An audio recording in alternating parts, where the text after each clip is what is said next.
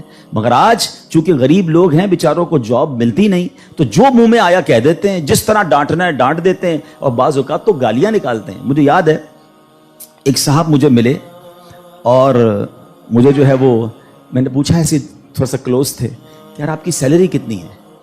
اب یہ تھوڑی چند سالوں پرانی بات ہے. He is not that much professional, normal سا انسان تھا, منشی ٹائپ کے جیسے ہوتے ہیں نا. تو کہتے 80,000 تنخواہ ہے.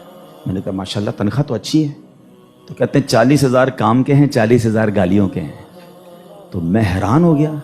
کہتا صبح سے شام گالیاں سنتا ہوں حبیب بھائی, کیا کروں, غریب آدمی ہوں, پیسے اچھے ملتے ہیں اس لیے چھوڑ نہیں سکتا. اب میں نے سوچا کہ وہ جو مالک ہے, وہ جو سیٹ ہے, وہ قیامت کے دن کیا جواب دے گا؟ کیا پیسے دے کر گالی دینے کی تمہیں اجازت مل گئی ہے؟ کیا ذلیل کرنے کی اجازت مل گئی؟ ایسا نہ کریں پلیز. ہمارا اسلام ہمیں بہت خوبصورت مساوات کا درس دیتا ہے, اور غریب لوگ تو زیادہ ڈیزرو کرتے ہیں انہیں پیار کرنے کا. نبی پاک علیہ الصلوۃ والسلام کو, اب میرے آقا کا انداز دیکھیے گا, صحابہ بھی تو غریب تھے نا. اب صحابہ میں ایک بہت بڑی تعداد تھی جو اصحاب صفہ کے تھے. اصحاب صفہ آپ گئے ہوں گے مدینہ شریف, اللہ بار بار ہم سب کو حاضری عطا فرمائے. وہاں ایک بینچ, ایک چبوترا بنا ہوا ہے. یہ جو اصحاب صفہ تھے نا, یاد رکھیے گا, یہ اپروکسیمیٹلی 70 کے قریب ہوتے تھے. ان کی تعداد پلس مائنس ہوتی تھی. ان میں بہت بڑا نام حضرت ابو ہریرہ رضی اللہ تعالیٰ عنہ کا بھی ہے. یہ صحابہ اتنے غریب تھے کہ ان کے پاس گھر نہیں ہوتا تھا, ان کے پاس پہننے کے لیے پورے کپڑے بھی نہیں ہوتے تھے. ایک لباس, ایک چادر پہن کے بعض اوقات بیٹھے ہوتے, مگر شوق کیا تھا کہ علم دین سیکھنا ہے, نبی پاک علیہ الصلوۃ والسلام سے تربیت لینی ہے.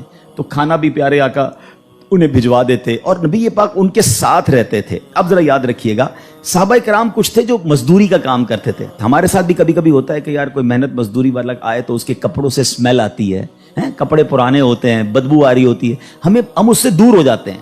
اب کیا ہوا کہ نبی پاک علیہ الصلوۃ والسلام کے پاس کچھ ایسے لوگ آ کر بیٹھنا شروع ہوئے, جب پیارے آقا اللہ کا ذکر کر رہے ہوتے تھے, کہ بال بکھرے ہوتے تھے, پہننے کے لیے کپڑا ہوتا تھا, اور ان کی اسمیل بھی آتی تھی, کپڑوں سے مہک بھی آتی تھی. تو نبی پاک علیہ الصلوۃ والسلام نے فرمایا, الحمدللہ الذی جعل فی امتی من امری ان اصبر نفسی معہم.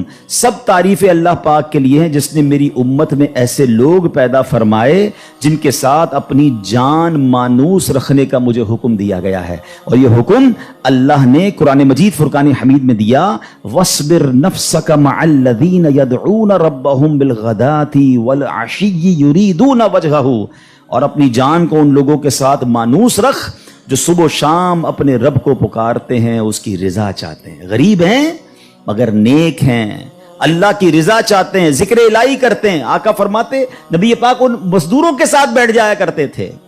اور آج بعض اوقات ہم اپنے ساتھ ایسے لوگوں کو بٹھانا پسند نہیں کرتے, بہت معذرت کے ساتھ. یہ تکبر کی نشانی ہے. تکبر کہتے ہی تو اسی کو ہے نا, کہ اپنے سے کسی کو ذلیل سمجھنا, اور try to understand the severity of proud. یہ جو تکبر ہے نا, یہ اتنا خطرناک گناہ ہے کہ سب سے پہلے تو یہ سمجھیے کہ کائنات میں سب سے پہلا گناہ کیا ہوا تھا؟ تکبر ہوا تھا اور حسد ہوا تھا. یہ اتنے پرانے گناہ شیطان نے کیا تھا.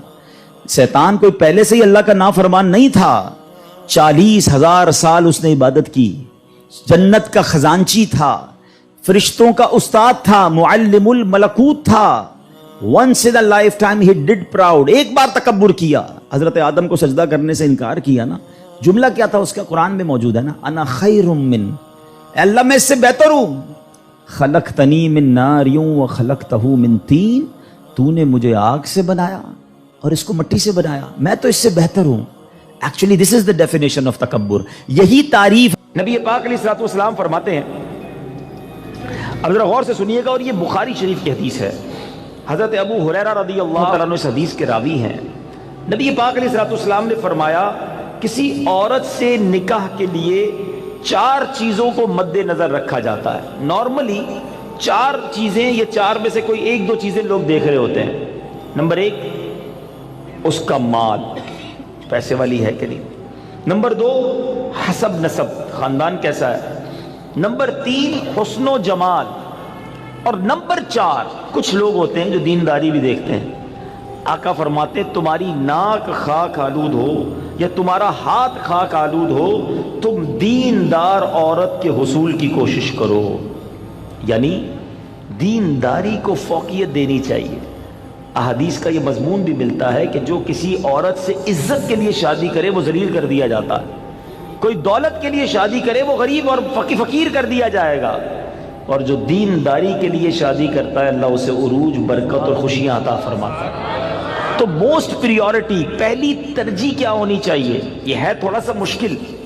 اصل میں یہ باتیں جو ہے نا نوجوانوں کو سمجھ نہیں آتی. جو شادی شدہ ہے نا، یہ شکل و صورت جو ہے نا، یہ اس کی اہمیت بعد میں بہت تھوڑی رہ جاتی ہے. آج نوجوان اور لڑکے لڑکیاں ایک امیجنیشن میں ضرور ہوتے ہیں کہ چہرہ کیسا ہو، خوبصورتی کیسی ہو، لیکن شادی کے کچھ عرصے کے بعد چہرے کی وہ اہمیت نہیں ہوتی جو اخلاق کی ہوتی ہے.